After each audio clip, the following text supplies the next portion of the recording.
Puerta de América y con Sanlúcar para presentar este libro. También, como no puede ser de otra forma, tenemos que agradeceros el que contaseis con nosotros para participar en el Campus Yuste del año 2020, que es el que da origen a esta obra. Vamos a empezar por conocer un poco a la Fundación Europea Iberoamericana de Yuste y al mencionado Campus Yuste, y para eso tenemos aquí a don Juan Carlos Moreno Piñero, que es su director desde el año 2016. Juan Carlos es doctor en Derecho por la Universidad de Extremadura y licenciado en Derecho por la Universidad de Sevilla, profesor de la Facultad de Formación del Profesorado en la Diplomatura de Trabajo Social de la Universidad de Extremadura. Es experto, investigador y gestor reconocido en el ámbito de las fundaciones y compagina la dirección de la Fundación Yuste con su participación en el patronato de la Fundación Centro de Estudios Presidente Rodríguez Ibarra en calidad de secretario general. Juan Carlos, parafraseando a Miguel Ángel, la audiencia es toda tuya. Muchas gracias.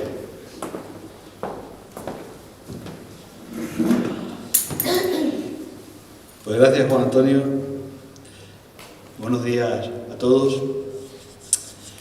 Permitidme que mis primeras palabras sean de satisfacción por encontrarme una vez en Sanlúcar de Barrameda y además por el hecho de estar rodeado de tan buenos amigos. Dos sentimientos que van de la mano porque no concibo Sanlúcar sin mis amigos. Hace ya 3 años que la Fundación Puerta de América y la Fundación Academia Europea e Iberoamericana de Yuste firmaron un convenio de colaboración que ha dado numerosos y provechosos frutos y que por encima de ello ha forjado una estrecha amistad entre las personas que formamos estas instituciones, y en mi caso me ha vinculado muy afectivamente a Sanlúcar, que es una hermosa ciudad, pero es sobre todo un estilo de vida diferente que te hace sentir transportado a otra época, aquella en la que las relaciones humanas dominaban la vida cotidiana y la guerra era algo que se estudiaba en los libros de historia. Venir a Sanlúcar no precisa ningún pretexto, pero en esta ocasión hay un buen motivo: conmemorar nuevamente los 500 años de uno de los acontecimientos estelares de la historia de la humanidad, la primera vuelta al mundo, iniciada por Magallanes y culminada por Elcano, bajo el reinado de un rey que también fue emperador, que murió en el monasterio de Yuste, precisamente las mismas dependencias en las que llevo a cabo mi trabajo diario. Celebraciones a propósito de esta gesta puede haber muchas, pero ninguna como las que tienen lugar en el mismo escenario que vio partir a aquellos hombres intrépidos y que después vio llegar a unos despojos humanos cubiertos de honor y de gloria. A raíz de la primera circunnavegación y de otros muchos acontecimientos en los que España fue protagonista hace siglos, me surge una reflexión que hoy quiero compartir con todos vosotros. Elcano y sus compañeros de viaje, tantos quienes sobrevivieron como quienes perecieron en el intento, son algunos de los españoles más importantes de la historia. Sin embargo, esta epopeya y otras muchas más son vergonzosamente ocultadas antes que orgullosamente contadas, con más frecuencia de la que aconseja la verdad, a diferencia de lo que ocurre con otros personajes históricos venerados en sus países de origen. No sé si la humanidad llegará al siglo XXV, aunque por el camino que vamos mal lo veo.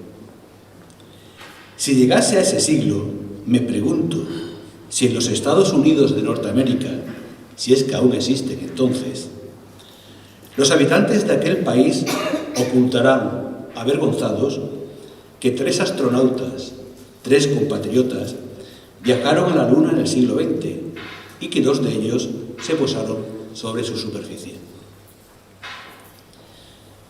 En el caso de España, estoy convencido de que el velo que nubla e incluso oculta la realidad no es otro que nosotros mismos. nuestra memoria colectiva tan propensa a escuchar voces distorsionadas que vienen de fuera y que resuenan con eco redoblado en las parcelas más oscuras de nuestra forma de ser. España es, según para qué, un país difícil. Resulta doloroso que entre tantas cosas buenas como tenemos, incurramos una generación sí y otra también en el cainismo, ese mal endémico que nos aqueja y que nos hace penitenciar con la cruz de ensalzar lo que nos divide y de arrinconar lo que nos une. A lo largo de nuestra historia son incontables los hombres y mujeres que dedicaron sus vidas a defender la libertad, la igualdad, la solidaridad, la democracia y la paz, valores que han ido configurando nuestra identidad y nos permiten ser hoy quienes somos. Tantas vidas ofrendadas durante años y tantas vidas desdeñadas por nuestra memoria colectiva o enterradas en la cima profunda del olvido, por generaciones que, sucediéndose, ignoran que para construir el futuro ha de mirarse sin rencor hacia el pasado. En España no siempre hemos estado a la altura que el recuerdo de nuestros antepasados merece. Ese necesario recuerdo a quienes nos precedieron ha de hacerse sin antagonismos. La historia hay que saberla, hay que estudiarla, y si hay que juzgarla, primero debemos calzarnos las botas de quienes vamos a juzgar. Nuestra memoria colectiva está saturada de antagonismos y maniqueísmos, de buenos y de malos, de los míos y de los otros, del conmigo o contra mí, de banderas escondidas cuando no de banderas enfrentadas, de ese dipolo tan reciamente hispánico que hace que junto a un viva siempre gritemos un muera. Una España que te calienta el corazón y otra que te la hiela. El pillo delante del honrado, el ignorante encima del entendido, el funcionario honrado debajo, siempre debajo, esencia de la lógica española que fustigaba a Galdós. Un país en el que el reaccionario lo es de verdad y el liberal lo es de pacotilla, dijo Pío Baroja. Un país en el que cuando se habla de cosas de honor, un hombre sencillamente honrado tiene que echarse a temblar, afirmaba Unamuno. El solar patrio donde ser lúcido y español aparejó siempre gran amargura y poca esperanza, reflexionaba afligido el capitán Alatriste en Flandes. O sea, la España de toda la vida. La España de toda la vida, esta que nos ha tocado vivir, es la suma y sigue que arrastra la historia, de cúmulo de quienes nos precedieron y que de algún modo nos configuraron como pueblo.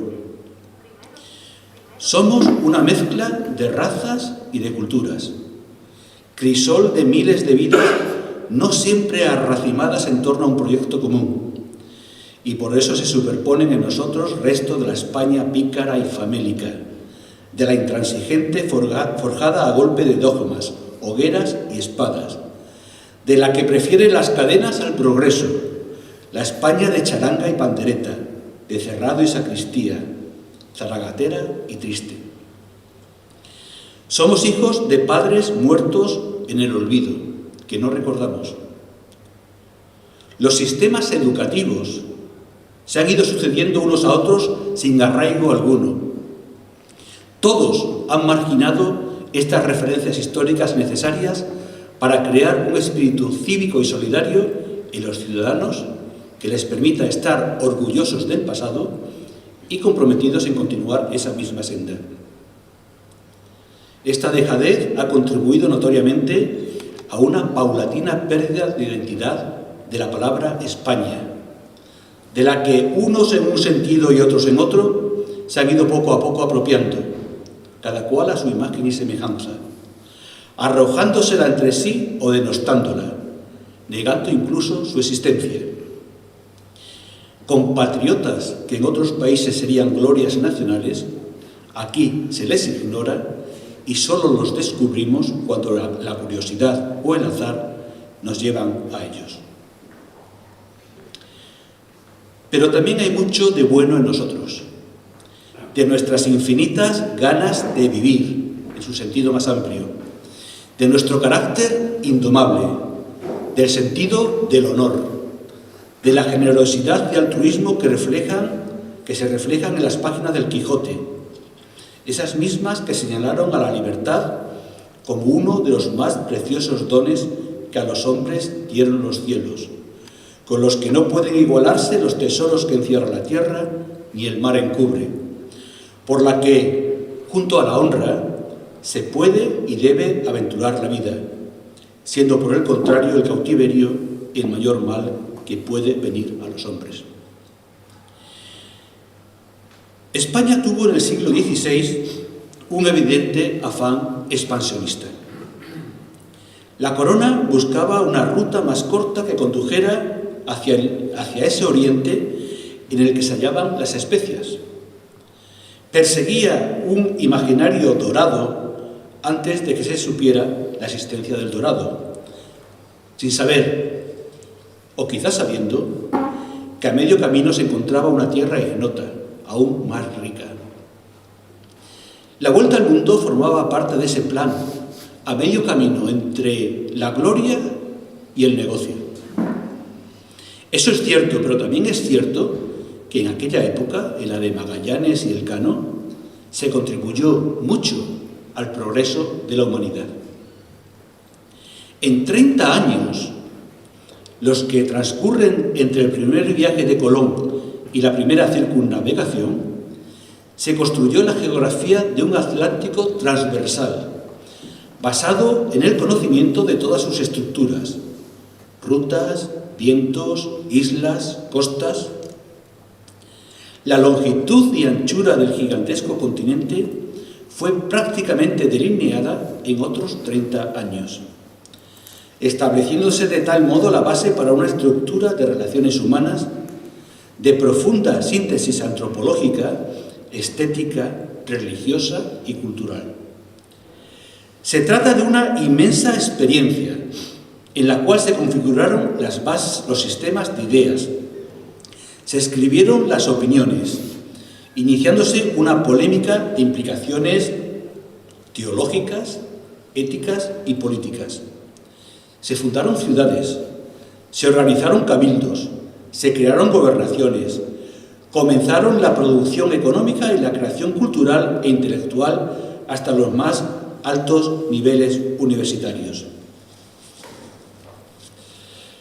Por eso, uno de los propósitos de la Fundación Juste, como también lo es de la Fundación Puerta de América, es la de adentrarnos en nuestro pasado sin rencor, con objetividad, sin tener la necesidad de bendecir todo lo que se hizo, pero sin que dejemos avasallarnos por versiones interesadas y distorsionadas, que vienen generalmente de fuera, aunque dentro tampoco falten voceros. A tantos españoles que marcharon de su lugar de nacimiento para buscar un futuro de gloria, que muchas veces acababa en la pura supervivencia, no hay por qué santificarlos, pero tampoco se les puede diluir como un grano de sal en tinaja de agua. Este libro trata sobre Carlos V y el mar. 8 veces navegó Carlos V el mar Mediterráneo y 4 el océano de España, según dejó escrito en sus últimos días. El mar unía y a la vez separaba sus vastos territorios, y tanta gloria le proporcionó a través de la primera circunnavegación que no sería exagerado decir que Carlos fue el emperador del mar en la primera mitad del siglo XVI. Y protagonista de esta relación fue la primera vuelta al mundo, que puso los cimientos de una globalización, donde Oriente y Occidente dejaron de ser mundos incomunicados para iniciar un proceso de intercambios comerciales y culturales que transformaron la concepción del mundo en los siglos posteriores. En el libro se recogen las ponencias de uno de los cursos internacionales de verano-otoño de la Fundación Juste, que tuvo lugar en el monasterio en el mes de septiembre de 2020. Durante aquellos días participaron eminentes personalidades que con pasión y ciencia nos deleitaron con sus conocimientos. Entre ellos Juan Antonio Manzano, que habló de secundarios de oro para una epopeya, de secundarios como Ruy Faleiro o Cristóbal de Haro, personajes que quizás no acaparen los focos de la gloria, pero que fueron imprescindibles para el éxito de la misión. Entre los secundarios, Juan Antonio incluye también, sorprendentemente, a Carlos V. Y no le falta razón, pues aunque era nada menos que el joven rey, sin embargo se mantuvo en un segundo plano. No obstante, hay un hecho clave que no le pasa inadvertido a Juan Antonio y que con acierto expresa en el libro.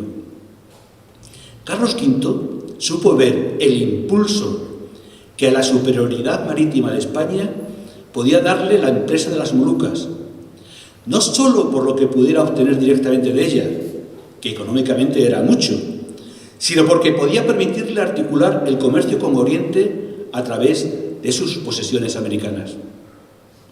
En aquellos momentos, afirma Juan Antonio, la presencia española en América reportaba escasos beneficios.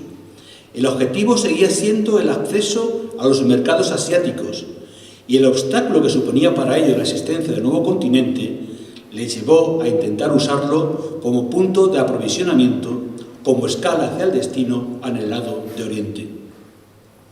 Añado yo que también a través del mar llegaron riquezas a España que Carlos redirigió hacia el centro de Europa para pagar a los banqueros que financiaron su ascenso a la corona imperial. Pero eso es otra historia.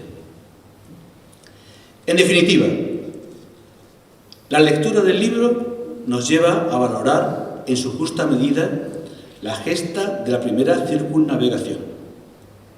Estremece pensar detenidamente el valor, el empeño e incluso la desesperación de aquellos hombres que partieron de Sanlúcar de Barrameda hacia la nada, quizás impulsados por el hecho de que tras de sí tampoco tenían nada y que nada esperaban. O muerte o victoria, o César o nada. Aquel fue un episodio único en la historia de la humanidad, conseguido gracias a la tenacidad de unos hombres que, a pesar de las dificultades, supieron permanecer unidos en la desesperanza. Valores que hoy nos faltan incluso para emprender hazañas menores. Ya nos valdría contar con el arrojo, valentía, unidad y solidaridad de los primeros circunnavegantes para afrontar este mundo absurdo y violento al que algunos pocos nos pretenden llevar. Porque el que resiste, gana. Ojalá así lo sienta también el pueblo de Ucrania. Muchas gracias.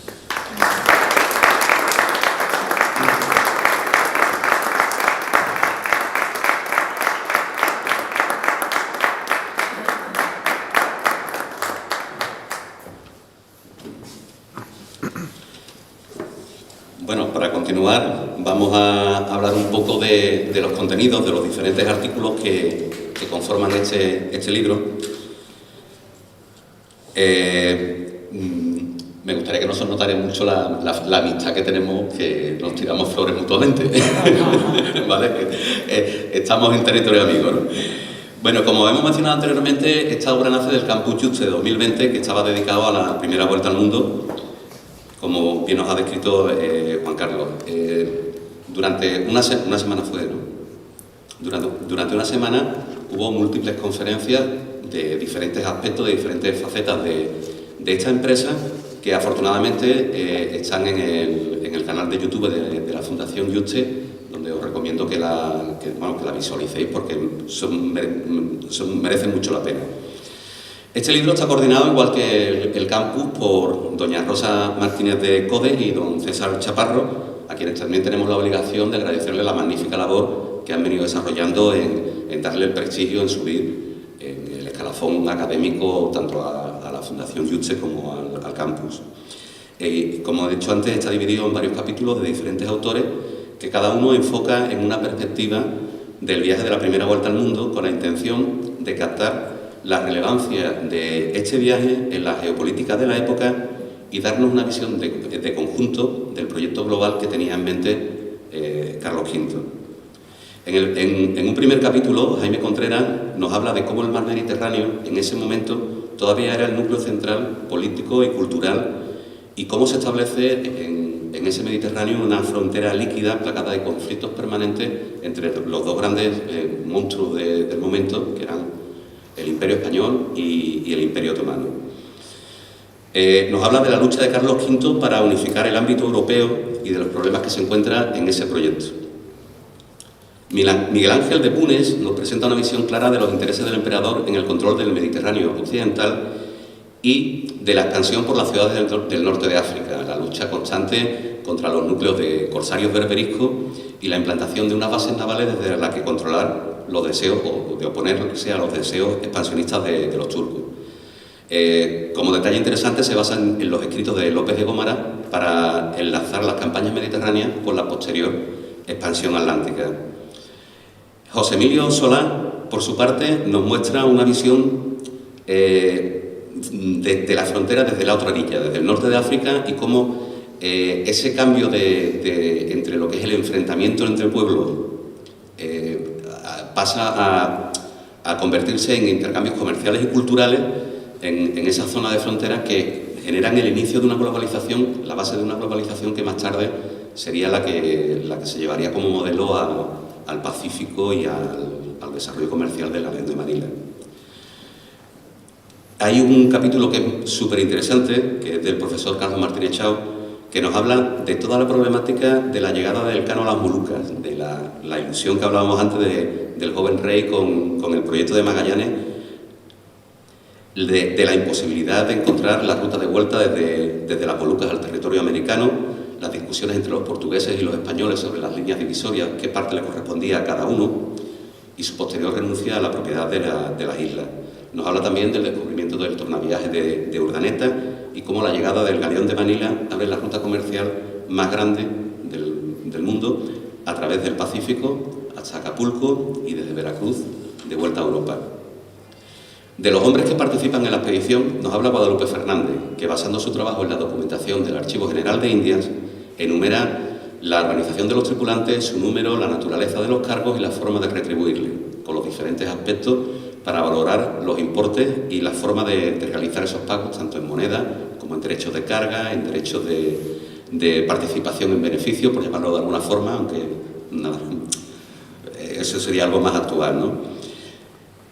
En el capítulo que firmo yo, que firma este que os habla, se hace un recorrido por una serie de personajes secundarios que evidentemente han sido un poco velados por los principales protagonistas de esta hazaña, pero sin los cuales, sin su participación, esta aventura no se hubiera podido realizar. Entre ellos destaca, por supuesto, Carlos V con esa visión tan magnífica de los recursos que podía obtener a través de la llegada a las Molucas, de la expansión naval para realizar su idea de imperio mundo, ¿no? del rey del mundo. Pero también conocemos algo más sobre la figura de Ruy Faleiro, Andrés de San Martín, el obispo Fonseca, que es el verdadero arquitecto de toda la organización fiscal de la carrera de Indias, de Álvaro da Costa y sobre todo de Gonzalo Gómez de Espinosa, que es un gran héroe olvidado y que merece mucho la pena conocer la carta sobre todo que le envía al rey Carlos cuando está allí prisionero de los portugueses. Es increíble. Nikita Hartwig nos plasma una acertada imagen de los intercambios agrícolas y gastronómicos entre Europa y los nuevos territorios. Describe cómo el maíz y la patata terminan desplazando a otros productos similares como base de la dieta europea, a pesar del rechazo inicial. y cómo las implicaciones que tiene para toda la tecnología agrícola del momento. Con respecto a la obra literaria que genera esta empresa, nuestro amigo César Chaparro toma como referencia la carta del secretario de Carlos V, Maximiliano Trasilvano, para, a través del análisis textual, ofrecernos una visión comprensiva de esta obra y de su repercusión en los círculos humanísticos, políticos y científicos de la época. Nos presenta esta edición como un componente, además, de acción política del emperador con respecto a la imagen que de él tenían los príncipes alemanes.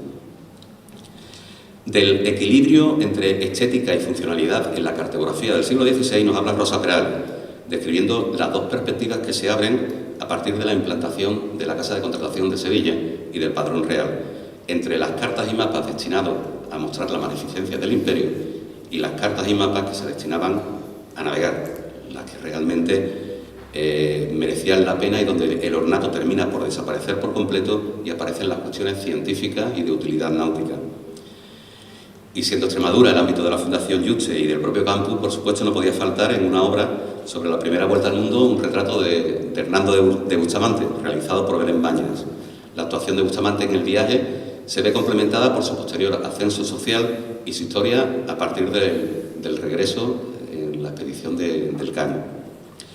Y para terminar, citaremos el texto de Miguel Ángel Lama, que analiza la obra de historia ficción Maluco, la novela de los descubridores de Napoleón Baxino, que nos ofrece la visión del viaje de Magallanes desde la perspectiva de un hipotético bufón embarcado en la expedición y que supone una relectura de la visión historiográfica, alejándola de la línea clásica y a través de omisiones, exageraciones y anacronismos muy cercanos a la novela picaresca.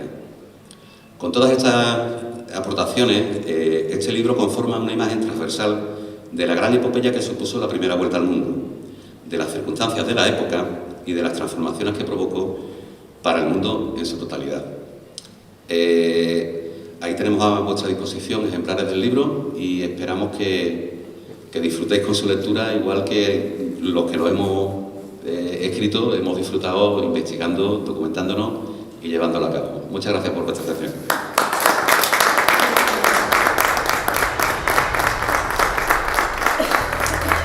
Vamos a pasar a tomar una copita.